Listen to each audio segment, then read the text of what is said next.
कार्यक्रम शुरू करने से पहले प्रसिद्ध पंजाबी गायक गुरदास मान के गाने की मुझे 4 पंक्तियां याद आ रही हैं।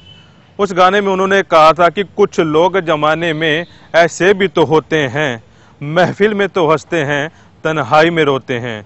जी हाँ, वॉइस ऑफ पानीपत के खास कार्यक्रम द अनटोल्ड स्टोरी में आज हम समाज के उस तबके को आपसे रूबरू करवाएंगे जिसे समाज के लोग अपने पास बैठाना पसंद नहीं करते, या यूँ कहें उन्हें देखकर समाज के सभी लोग अपने दरवाजे तक बंद कर लेते हैं। मैं बात कर रहा हूँ किन्नरों की। लेकिन जैसे जैसे अब ज़माना चेंज होता जा रहा है, इनकी सोच भी बदलती जा रही है। ज़माने के साथ साथ ये अपने आप को चेंज करते जा रहे हैं और इस सोच को बदलने में अहम भूमिका निभा रही हैं पानीपत की ही रहने वाली हाजी साधना किन्नर।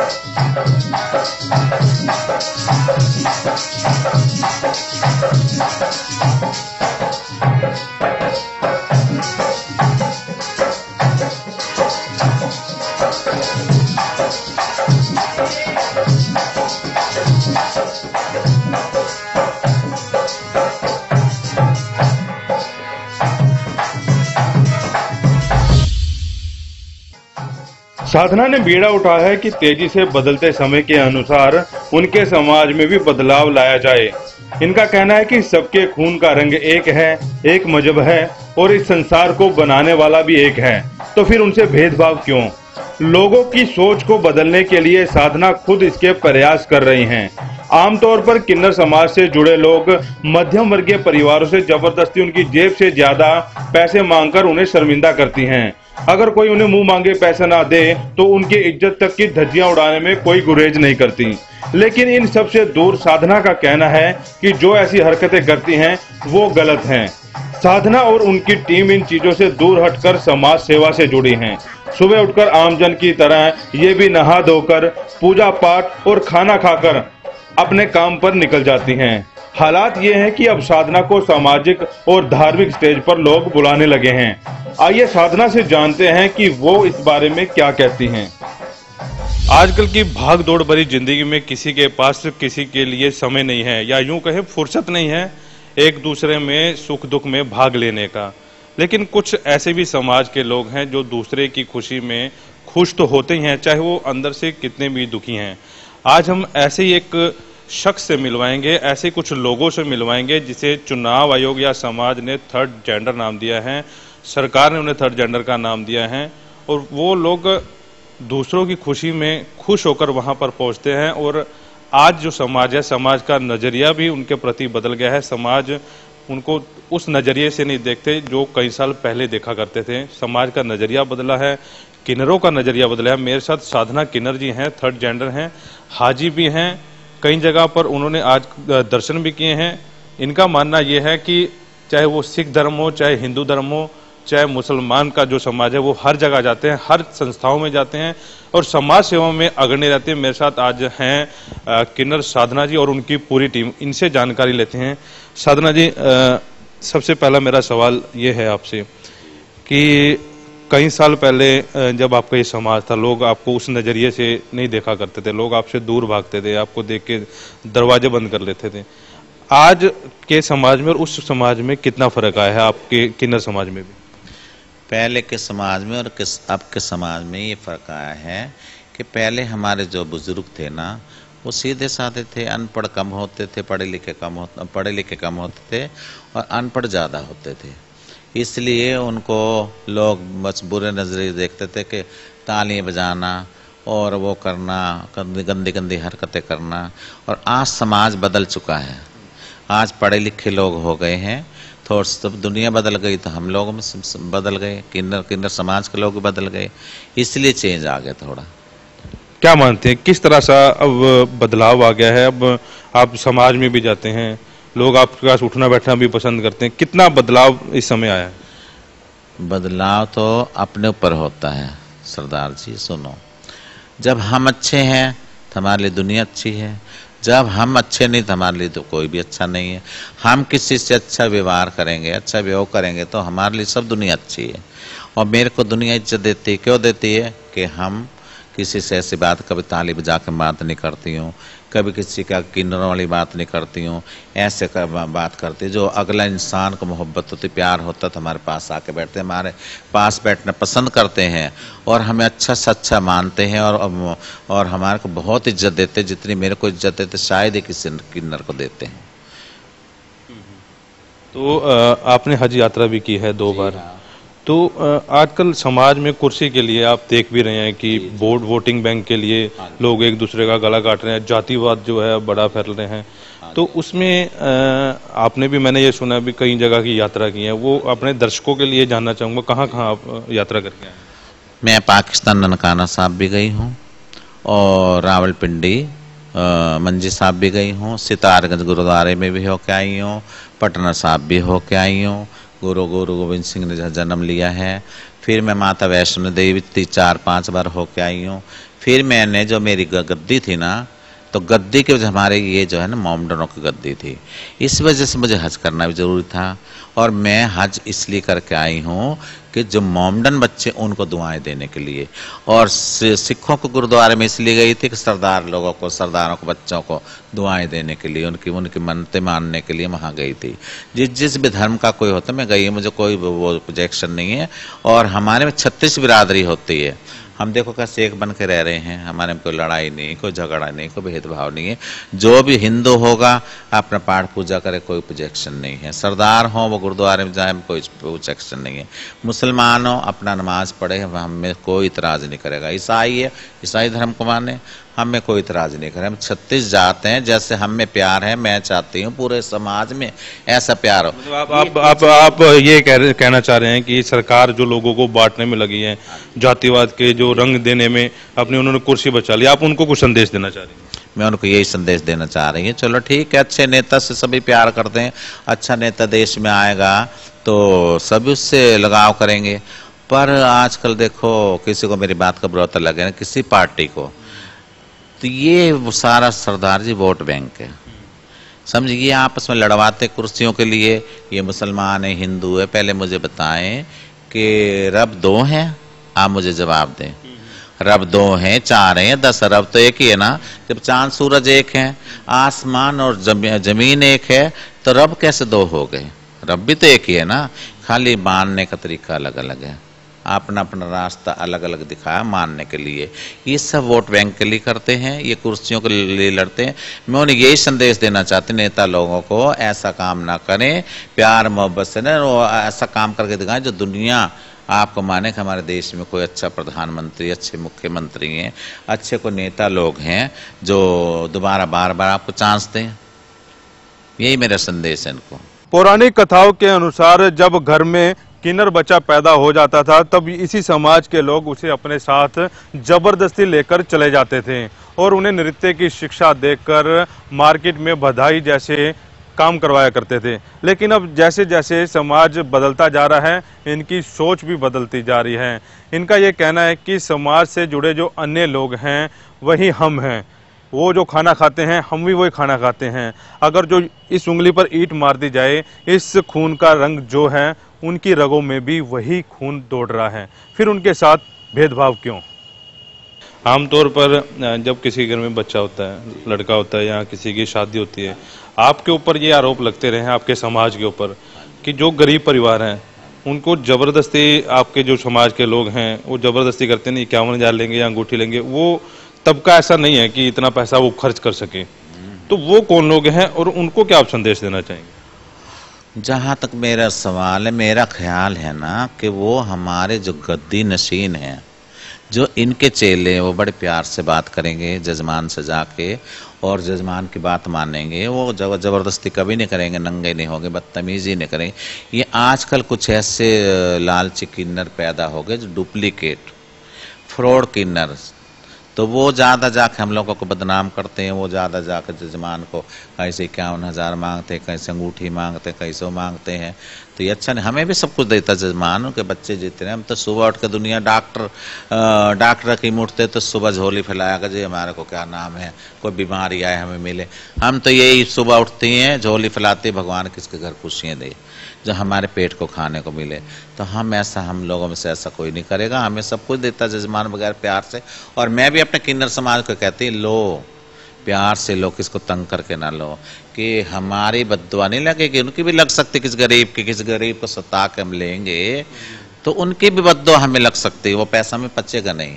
तो मैं अपने किन्नर समाज को हाथ जोड़ के कहती हूँ सभी से कि जजमान ऐसा प्यार बनाए, ऐसी मोहब्बत करें कि जजमान में ऑटोमेटिक कि चाहे हमसे दूर ना भागे, हमको और नज़दीक लाए, हमको अपने साथ जोड़े। मेरा यही संदेश अपने मुल्कवासी जो जितने किन्नर समाज के लोग हैं हमारे, मैं हाथ जोड़ के मेरी विनती है, समझे। तो ये मैं संदेश देना। कभी आपके पास ऐसी शिकायतें भी आती होंगी, जैसा कि आप जिक्र भी कर रहे हैं, भी इस तरह की शिकायतें आती है, कोई कपड़े उतार दिए किसी ने, कोई बदतमीजी कर रहे हैं, कभी ऐसा होता है कोई आपकी मीटिंग होती है या कुछ ऐसा कोई सम्मेलन होता है, वो आप उसमें ये बात रखती हो कि ऐसा आप ना करें? हमारे सम्मेलन होते हैं, जगह जगह होते हैं हिंदुस्तान में। हमारे जो बड़े बड़े पंच हैं, बड़े बड़े जो हैं हमारे हेड लोग हैं, सब समझाते हैं अपने बच्चों को, बेटा ऐसा नहीं करना, ये नंगा होना गलत है, ये क्या नाम है बदतमीजी करना गलत है, जजमान से प्यार से करो। हम भी इंसान है, वो भी इंसान, जो हमारे पेट को खाने को देते हैं, तो उनसे बदतमीजी करेंगे तो हमारा तो अच्छा नहीं ना है। हमें दो बात जजमान कह ले तो हम बर्दाश्त करें, हमें नहीं कहना चाहिए। मेरा तो यही संदेश है। कुछ एक पौराणिक जो कथा आपके इतिहास की देखी जाती है, जो पहला समाज था उसमें ये एक प्रथा थी कि जब वो किन्नर बच्चा पैदा होता था तो किन्नर समाज के ही जितने लोग थे उनके घर पे पहुंच जाते थे, ये बच्चा आप दे दो। उस समय में और आज के समय में कितना फर्क है? आप लोगों के पास भी कुछ ये बच्चे आते हैं, उनको पढ़ाई वगैरह भी करवाते हैं, क्या मानते हो उस समाज में और इस समाज में कितना अंतर है? क्या आज भी वैसी चीजें हैं जो पहले थी? अब सब बदलाव हो चुका, अब ऐसा कुछ नहीं है। पहले समाज जो पहले दुनिया ही अलग थी, अब तो दुनिया बदल चुका है, दुनिया बदल चुकी तो किन्नर समाज बदल चुका। अब हम किसी को जबरदस्ती नहीं करते, कोई अपने बच्चे को देना चाहे तो दे जाए, नहीं देना चाहे अपना पढ़ाओ लिखा अपना ज़िंदगी संवारो, ठीक है ना। हम किसी को ज़बरदस्ती नहीं करते हैं, और हमें जिसको देना तो बेचारे चुप करके दे जाते अपनी इज्जत के लिए, हम किसी को ज़बरदस्ती नहीं लेके आते। तो पहले समाज था बदल चुका सरदार जी, अब नहीं ऐसी बात है। तो अभी आम लोगों की दिनचर्या में और आपकी दिनचर्या में कितना फर्क है, या यूँ कहें कुछ ऐसा फर्क है जो लोग देखना चाहते हैं, सुनना चाहते हैं भी किन्नर समाज हमारे से अलग है, या आप ये कहना चाहो कि हम वो किन्नर समाज किन्नर भगवान ने बनाया, वो उसकी लीला थी? अब आम पब्लिक और आप में कितना फर्क है? दिनचर्या के बारे में आपसे जानना चाहूँगा। मेरा तो जहाँ तक ख्याल है कि मैं तो सबसे जुड़ी हुई हूँ, मैं अपनी बात कर सकती हूँ, मैं सबसे जुड़ी हुई। जो मेरे शर्माएदार लोग हैं नूरवाला में, समालका में, जितनी मुझे इज्जत देते हैं ना, शायद किसी को देते हूँ। मैं तो समाज से जुड़ी हुई हूँ, मुझे तो अपने से मतलब है। और मैं यही अपने भाइयों को, अपनी बहनों को यही संदेश देना चाहती हूँ कि जैसे मैं समाज से जुड़ी हूँ, आप भी कुछ ऐसा कार्य करके दिखाओ जो सब समाज से जुड़े, समाज आपसे नफरत ना करे। और हमेशा हमारे काम चलता रहे बुजुर्गों का, हमारी हमेशा क्या नाम है, हम बच्चों का आशीर्वाद देती रहें, और क्या नाम सब फले फूले, सबकी मनोकामनाएं पूरी। मेरा तो यही संदेश अपने जो समाज के लोगों से। साधना जी हमारे साथ बनी हुई हैं, इनका एक नज़रिया है समाज को बदलने का, खासकर जो किन्नर समाज के प्रति लोगों में एक दहशत है, उस दहशत को बदलने की कोशिश कर रही हैं और गुफ्तगू हमारे से कर रही हैं और खुल के बता रही हैं कि ऐसा नहीं होना चाहिए। अपने समाज के लोगों से भी अपील करना चाहिए, और भी इनसे गुफ्तगू जारी रहेगी। समय हो चला एक छोटे से ब्रेक का, ब्रेक के बाद फिर इनके पास चलेंगे और इनकी अगली रणनीति क्या है, राजनीति के बारे में क्या सोचती है, सरकार ने इनके बारे में क्या किया, पूरी इनसे बातचीत करेंगे। ब्रेक के बाद मिलते हैं आपसे। आप सबको, जिला पानीपत के निवासियों को, हरियाणा के निवासियों को, पूरे भारतवर्ष के निवासियों को दीपावली की बहुत बहुत शुभकामनाएं। आने वाला साल शुभकामनाएं, उसके लिए भी आप सबको बहुत बहुत मुबारकबाद है। और अभी एक हमारे सर्वोच्च न्यायालय का जो डिसीजन आया है, जो एनसीआर के अंदर इस बार पटाखों की सेल नहीं होगी, बहुत ही अच्छा निर्णय है। ये एक तरह से एयर पोल्यूशन, साउंड पोल्यूशन को कम करने के लिए है, ताकि लोगों का स्वास्थ्य ठीक रहे। हम इस निर्णय का बहुत स्वागत करते हैं और आप सब नगर वासियों को एक बार फिर बहुत बहुत दीपावली की शुभकामनाएं। धन्यवाद जी। मैं सभी प्रदेशवासियों को दीपावली की दिल की गहराई से शुभकामनाएं देता हूं। ये दीपावली का पर्व मिलन का पर्व है और इस मिलन के पर्व पे हम सब लोगों को संकल्प लेना चाहिए कि हम लोग अपने परिवार के साथ, अपने समाज के साथ, अपने प्रदेश के साथ और अपने देश के साथ मिलकर एक राम राज्य की जो कल्पना जो हमारे ऋषि मुनियों ने देखी है, हम उस कल्पना को पूर्ण रूप से, यथार्थ रूप से, उसको रचनात्मक रूप से उसको लागू करें, उसमें सहयोग करें। ये दीपों का त्यौहार, खुशी का त्यौहार, इस त्यौहार पर सभी प्रदेशवासियों को दिल की गहराइयों से बहुत बहुत शुभकामनाएं, बहुत बहुत बधाई। स्वागत है सभी दर्शकों का। ब्रेक के बाद, ब्रेक पर जाने से पहले हम लोग साधना जी से बात कर रहे थे। बड़े खुल के उन्होंने जवाब दिए और आम पब्लिक में किन्नरों का कितना डर है उनके बारे में इन्होंने विस्तार से बताया। आज जैसे ये बता रहे थे कि समाज बदल चुका है, डिजिटाइजेशन का ज़माना आ गया है, सब लोग डिजिटल होते जा रहे हैं। इन्होंने भी अपना जो है चेंज, जो रवैया है वो चेंज करना शुरू किया है। जैसा कि ये बता रहे थे, इनमें भी अब पढ़ा जो लिखा तबका है वो आगे आ रहा है। पौराणिक जो कथाएं थी इनको धोते हुए बता रहे हैं कि कैसे अब ये जबरदस्ती नहीं करते। और आम लोगों से, जो किन्नर समाज के जो लोग हैं, उनसे भी अपील कर रहे हैं कि आप ऐसा ना हो। अब कुछ और सवाल इनके साथ करते हैं। साधना जी, सरकार भी कुछ आपके समाज के लोगों के लिए कर रही है। पीछे कुछ पेंशन भी बनी थी, उस पेंशन का कितना फायदा हो रहा है? और दूसरा ये जानना चाहूंगा कि वो सरकार से आपकी क्या उम्मीदें हैं? वो पीछे सरकार थी कांग्रेस पार्टी की, दीपेंद्र हुड्डा जी थे मुख्यमंत्री, हमारे सीएम हरियाणा के भूपेंद्र हुड्डा जी सीएम थे हमारे हरियाणा के। उन्होंने हमारे किन्नर समाज के लिए बहुत अच्छा काम किया था। उन्होंने पेंसिल बांधी हमारी, बहुत अच्छा काम किया कि उनकी सोच हमारे बारे में अच्छी थी जो हमारी पेंसिल बांधी। पर हमें तो पेंसिल चाहिए नहीं। क्यों नहीं चाहिए कि हमको तो बच्चे वाले दे देते हैं बेचारे, 500 भी देते, 1100 भी देते, 2100 भी दे देते हैं, जैसा हमारा मान इज्जत करते हैं और दुआएं लेते हैं। हम ये चाहते जो हमारी पेंसिल बांधी है ना, वो पेंसिल ऐसे गरीब इंसान को दी जाए जो रात को भूखे सोते हैं, भूखे प्यासे सोते हैं, जिनके पास कपड़ा नहीं है, जिनके पास रहने को मकान नहीं है, जिनके पास, वो हमारा जो देना है ना सरकार को, उनको दें तो हमारे को बहुत खुशी होगी, हमें बहुत खुशी होगी बस। और मैं बहुत अच्छा समझती हूँ उन लोगों को जिन्होंने हमारे बारे में इतना सोचा उस सरकार ने। मैं उनका बहुत बहुत धन्यवाद करना चाहती हूँ। पर मेरे उनसे यही रिक्वेस्ट है हाथ जोड़ के कि वो हमारी पेंसिल किसी ऐसे वो गरीब इंसान को दें जो उनकी दुआएं भी हमें लगें, गरीब इंसानों को दें, वो तो अच्छा होगा, बहुत ही अच्छा होगा। आपने बड़ी, आपके समाज के जितने भी लोग हैं उन्होंने बड़ी लंबी लड़ाई लड़ी कि हमारे को भी समाज में जो है हिस्सा दिया जाए, बड़ी लंबी लड़ाई लड़ी। तो अभी 10 लाख से ऊपर जो हैं आपके समाज के लोग हैं। अभी एक भागीदारी आपकी भी है, एक अच्छी सरकार चुनने की, वोट देने की आपकी भागीदारी होगी। तो आप क्या मानते हैं, आप कौन सी ऐसी सरकार चुनना चाहते हैं जो समाज के प्रति भला हो, कर रही हो, या आपका जो वोट है किनको देना चाहेंगे? देखिए ऐसा है सरदार जी, मैं तो खुल के बात कह नहीं सकती हूँ। मैं पहले भी यही आपको जवाब दे चुकी हूँ कि सरकार अच्छी आए जिसे सब मान्यता दें और देश को संभालें, देश की बागडोर संभालें, अच्छा काम करें, कोई भेदभाव न रखें, हिंदू मुसलमान का लड़ाइयाँ न करवाएं और झगड़े न करवाएं और कोई ऐसी बात न करें और अच्छा काम करें, दुनिया उनकी बड़ाई करे। जैसे जैसे समय बदलता गया वैसे वैसे सरकार और चुनाव आयोग ने भी इनके बारे में सोचना शुरू कर दिया। चुनाव आयोग ने इनका नाम 3rd जेंडर दिया है और सरकार ने भी इनके लिए सुख सुविधाएं देनी शुरू कर दी। लेकिन इनका मानना है कि सरकार जो उन्हें सुविधाएं दे रही हैं वो किसी गरीब को दें ताकि किसी जरूरतमंद का घर चल सके। अब जानते हैं कानून के जानकार इनके बारे में क्या सोचते हैं या कानून इनके बारे में क्या कहता है। ये हमारे संविधान में राइट टू इक्वलिटी बताया गया है। तो राइट टू इक्वलिटी सारे नागरिकों को लागू होती है, चाहे वो ट्रांसजेंडर्स हों, लेकिन हमने इनकी रिकॉग्निशन अभी तक सारे लीगल राइट्स के लिए नहीं की थी। तो राष्ट्रीय विधिक सेवा प्राधिकरण ने यूनियन ऑफ इंडिया को पार्टी बनाकर एक रिट पिटीशन नंबर 400 2012 में डाली, जो डिसाइड हुई 15/4/2014 को। तो इसी में यही सीख किया गया था कि जो जेंडर आइडेंटिटी है ट्रांसजेंडर्स की, उसको एक लीगल डिक्लेरेशन, लीगल रिकॉग्निशन दी जाए और उनको थर्ड जेंडर के रूप में माना जाए। तो सुप्रीम कोर्ट ने सारा कुछ इस जजमेंट में ऑनरेबल कोर्ट ने डिस्कस किया है कि अगर सिविल राइट्स इंजॉय करने हैं सारी कम्युनिटी ने, तो उनको कुछ ना कुछ आइडेंटिटी होनी बहुत जरूरी है। जैसे राइट्स क्या है, राइट टू वोट है, राइट टू ओन प्रॉपर्टी है, राइट टू मैरी है, right to claim a formal identity है, पासपोर्ट बनाने का राइट है, राशन कार्ड बनाने का राइट है, ड्राइविंग लाइसेंस लेने का राइट है, एजुकेशन का राइट है।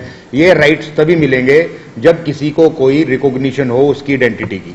तो सुप्रीम कोर्ट ने कहा कि कोई स्टैट्यूटरी रिजीम तो है नहीं इसमें रिकॉग्नाइज करने की थर्ड जेंडर की, लेकिन उनके नेचुरल लॉ स्फीयर में देखा जाए तो कोई हानि नहीं है अगर उनको ये आइडेंटिटी दे दी जाए। तो इस जजमेंट के थ्रू ऑनरेबल सुप्रीम कोर्ट ने इनको रिकॉग्नाइज किया, ट्रांसजेंडर्स को, एज अ थर्ड जेंडर, और उसके बाद से इनको सारे राइट्स भी मिलने शुरू हो गए हैं। ये जो हमारी कॉन्स्टिट्यूशनल गारंटी है राइट टू इक्वलिटी की, राइट टू लिबर्टी की, राइट टू लाइफ की, ये तभी पूरी होंगी जब हम इनको भी इक्वल राइट्स मानेंगे बाकी नॉर्मल सिटीजन्स की तरह। तो इस जजमेंट के थ्रू इनको थर्ड जेंडर रिकॉग्नाइज करने के बाद जो कॉन्स्टिट्यूशनल गारंटीज हैं हमारे राइट्स की वो पूरी होंगी। क्योंकि राइट टू वोट भी इसमें डिस्कस हुआ है कि जो बेसिक राइट्स हैं हमारे, ये तभी मिलेंगे सबको जब उनकी कोई रिकॉग्निशन होगी। तो उसके बाद ये जो गवर्नमेंट ने इनको राइट टू वोट भी दे दिया है, ये सारा इसी जजमेंट से फ्लो करता है। डीएलएसए द्वारा भी हमारी सहायता मिलती है, जो हमारी स्कीम है जिसमें हम फ्री लीगल एड देते हैं, एक वकील के रूप में जिनको देते हैं कोर्ट में केस डालने के लिए, डिफेंड करने के लिए। तो ये भी एक कैटेगरी है जिसमें हम इनको फ्री लीगल एड देते हैं, फ्री में वकील देते हैं। आप ये बताएं, आप भी समाज सेवा में हमेशा अगर नहीं रहती हैं, आपने एक मतलब जो निशान, जो धब्बा आपके ऊपर लगा था उसको बदलने की कोशिश की है। आज जो साधना नाम है, समालका के आपके जजमान हैं या पानीपत के जो जजमान है, आपको इज्जत से लेते हैं, आपको बुलाते हैं, अपने घरों पे बुलाते हैं, दशहरा ग्राउंड में बुलाते हैं, कुछ रामलीला में बुलाते हैं। तो अभी क्या समाज सेवा आप लोगों के लिए करती हैं, और आगे क्या आपके दिमाग में कोई ऐसा ड्रीम या कोई सपना चल रहा है कि मैं आम समाज के लिए ये काम करूं? मेरे दिमाग में तो ये सपने हैं कि मैं चाहती हूँ कि मुझे भगवान इतना पैसा दे कि हिंदुस्तान में कोई गरीबी ना रहे, कि मुझे इतनी दौलत दे रब। मेरे तो ये ख्वाब है कि मैं अपने हाथ से दूं सबको और कोई गरीबी ना हो, कोई रात को भूखा ना सोए बेचारा, समझे, सब पेट भर के सोए, हिंदुस्तान में कोई गरीबी ना हो। और ये गरीबी तो हटा सकते नेता लोग, चाहे तो गरीबी ला सकते, चाहे तो नेता लोग गरीबी हटा भी सकते हैं। पर मेरा ख्याल है फिर तो मेरा ख्वाब कहाँ से पूरा हो। नहीं, फिर आप समाज में भागीदारी तो दे सकते हैं। भगवान ने, चलो, जो भगवान ने सुख सुविधाएं दी हैं आपको, चलो समाज में वो अहम रोल नहीं दिया, लेकिन ये भी रोल दिया कि आपके पास सब कुछ है। इसमें आप किस तरह की समाज सेवा करती हैं? बस मैं तो अब किसी को क्या बताऊं। समाज सेवा गरीबों के लिए होती है। समाज सेवा किसी होते हैं जो गरीब इंसान, गरीबों के लड़की की शादी कर देती है, कोई गरीब होता है, किसी को जो कोई देखते हैं बिल्कुल मोहताज है, हम मांग के लाते हैं, उसमें से एक हिस्सा उस समाज के लिए लगा देती हैं। समाज सेवा का करना मेरा धर्म है। मैं समाज सेविका हूँ और मेरा तो यही है कि जजमान मुझे देता है कि उसका एक हिस्सा मैं गरीबों में दान करूँ। तो भविष्य में कोई ऐसी भी योजना है कि एक संस्था बना दी जाए, जो नीडी लोग हैं, जिसको जरूरत है, जो गरीब लोग हैं, आपके पास आएँ या आप उनके घर पर जाएं कि आपको जरूरत है तो आप हमारे से, कुछ ऐसा है चल रहा है? मैं खुद ही जाती हूँ, हमसे ज़्यादा कौन जानेगा। हम घर घर फिरते हैं, हम घर घर जाते हैं, हम देख लेते नहीं है गरीब इंसान है कैसा, तो उसको बुलाने की जरूरत है क्या, हमें जाने की जरूरत है? हम तो घर घर जाते हैं। कोई ऐसा घर नहीं है जो हमारे से छिपा हुआ है ना। उनको हम देख के भी ले लेती हैं, उनको क्या पता, किसी से बधाई भी ना लेती हूँ गरीब इंसान से, उनको छोड़ भी देती हैं। अमीर जो है हमारे, वो हमें इतनी इज्जत आबरू से बधाई देते हैं कि जैसे हमें देते हैं ना जजमान हमारा, हम तो कहते हैं हर किन्नर की ऐसी इज्जत हो। और अपने आप को बदलना होता, अपने आप को बदलने जब तो इज्जत मिलेगी, जब हम नहीं बदलेंगे तो हमारे को कौन इज्जत देगा। तो आमतौर पर अभी जो हालात चल रहे हैं कि आपके समाज से जुड़े लोग हैं जो राजनीति में आ रहे हैं, पीछे एक एमएलए भी बनी थी, उसके बाद और राजनीति में अपना पूरा का पूरा समय उस पर दे रहे हैं, कभी दिमाग में आया कि राजनीति में भी जाऊं मैं? नहीं, मेरे तो समाज में राजनीति से ज्यादा इज्जत है। क्या रखा राजनीति में? जो अपना अपना विचार है, अपने अपनी वो है विचारधाराएं हैं। अभी हमारे कटनी में वो मेहर बनी थी, बनारस में मेहर बनी थी। अभी जो शबनम मौसी है वो क्या नाम उसका, भोपाल से सांसद वो चुनी गई थी विधायक। तो अपना अपना नजरिया, कोई किसी के दिल में कुछ है, किसी के दिल में कुछ है। ये तो नहीं है सरदार जी, आप जो इंटरव्यू लेने वाले हैं इनसे हैं क्या नाम है यूट्यूब से, मैं भी ये काम करने लगूं। आपका कुछ नजरिया, मेरा कुछ नजरिया, ये अपनी अपनी बातें हैं, अपने अपना अलग विचार। कोई पायलट बनना चाहता, कोई डॉक्टर बनना चाहता, कोई कुछ बनना चाहता।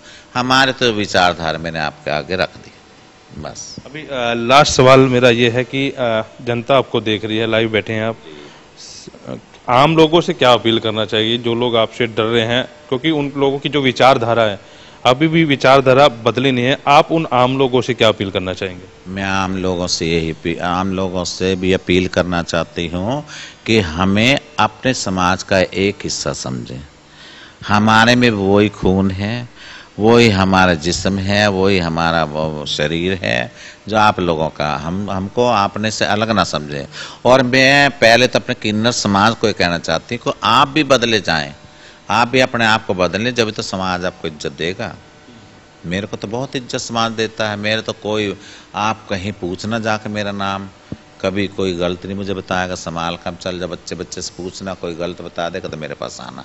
कोई मेरे जजमान पानीपत का मुझे गलत बताएगा तो आप मुझे आके शिकायत करना। पर मैं अपने किन्नर समाज के लिए भी कहना चाहती हूँ, आप भी अपने आप को थोड़ा चेंज लाओ।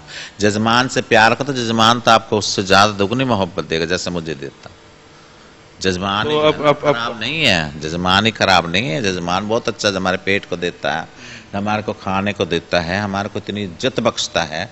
उसका हमारा नजरिया ये है कि हम भी उनको इज्जत दें। जब उनके आगे हम ताली बजा के बात करेंगे, बदतमीजी से बोलेंगे, कुछ करेंगे तो हमारे को इज्जत देगा, दो बार दे देगा, फिर हमारे से नफरत करेगा। ये नफरत को हमें मिटाना है। मैं अपने किन्नर समाज को बोल रही हूँ, ये नफरत को हटाओ और जजमान से प्यार करो, जजमान की इज्जत करो। जजमान खुद ऑटोमेटिक हमारे को अपना समझेगा। और मैं भी, जो भाई हमारे लिए बुरा समझता है या हमारे को बुरे नजरिए से देखता है, ये समझना कि हम भी एक समाज का हिस्सा हैं। हमसे नफरत ना करे कोई भी, बस मेरी यही संदेश है। साधना जी खुल के बोली हैं, जो उनके विचार हैं उन्होंने खुल के रखे हैं। आम लोगों से भी अपील की है कि अपना ही हिस्सा वो समझे। एक धर्म, एक गुरु और एक ही खून। अगर जो हम इस उंगली को काटेंगे तो खून एक ही निकलेगा। किसी का गाढ़ा होगा, किसी का पतला होगा, लेकिन खून सिर्फ एक ही होगा। राजनेताओं ने को भी इन्होंने ये कहा है कि कुर्सी के लिए मत लड़ो, जातिवाद को दूर भगाओ और आम पब्लिक के बीच में आम पब्लिक जैसा ही रहो।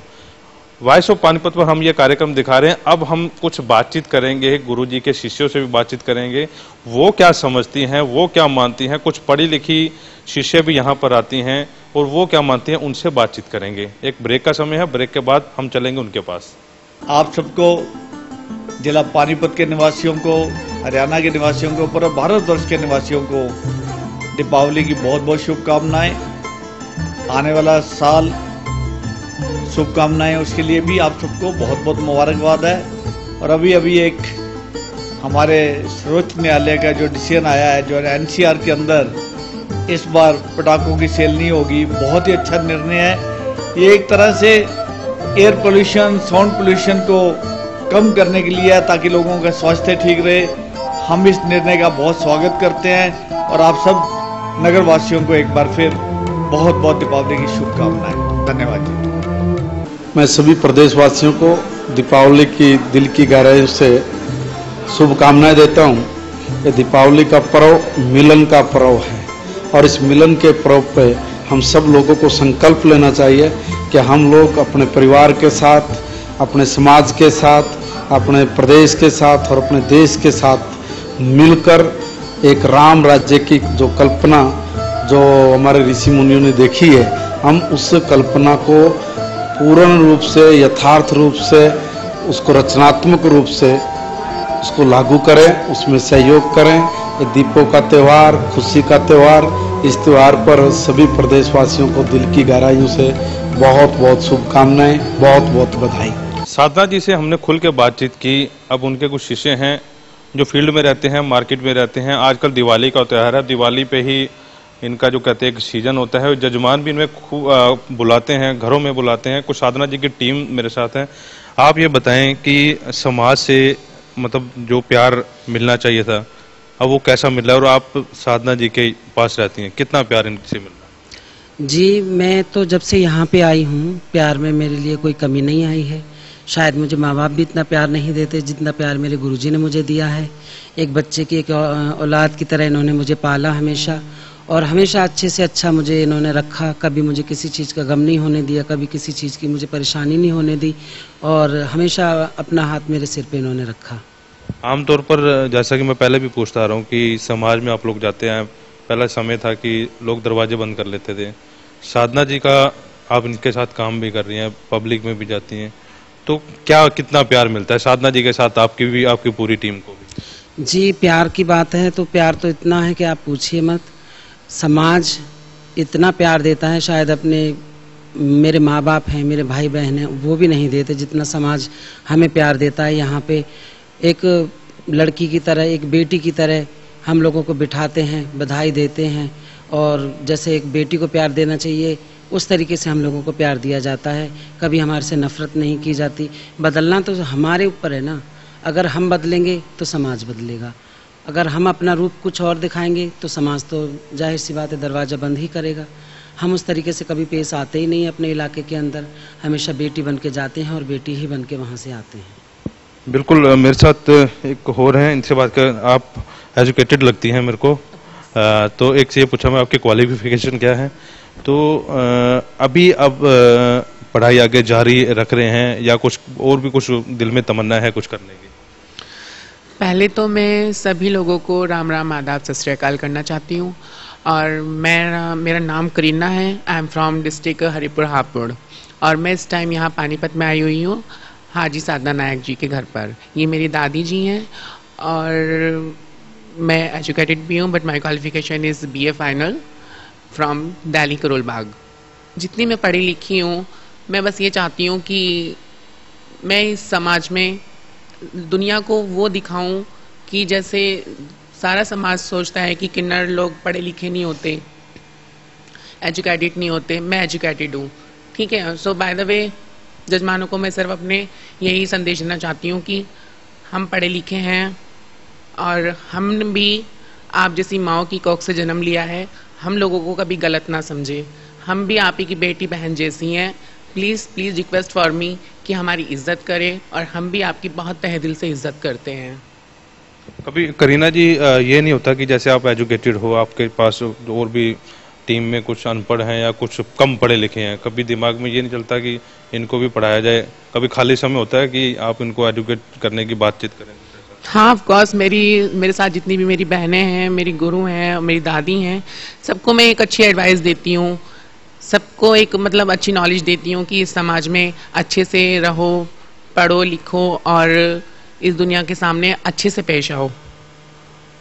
वॉइस ऑफ पानीपत के इस खास कार्यक्रम द अनटोल्ड स्टोरी में हमने समाज के उस तबके को मिलाने की कोशिश की है जिसे आप जानना चाहते हैं, जिसे आप देखना चाहते हैं, जिसे आप रूबरू होना चाहते हैं। इस स्टोरी के माध्यम से आपने देखा होगा कि इनके अनछुए पहलू क्या हैं, इनकी सोच क्या है।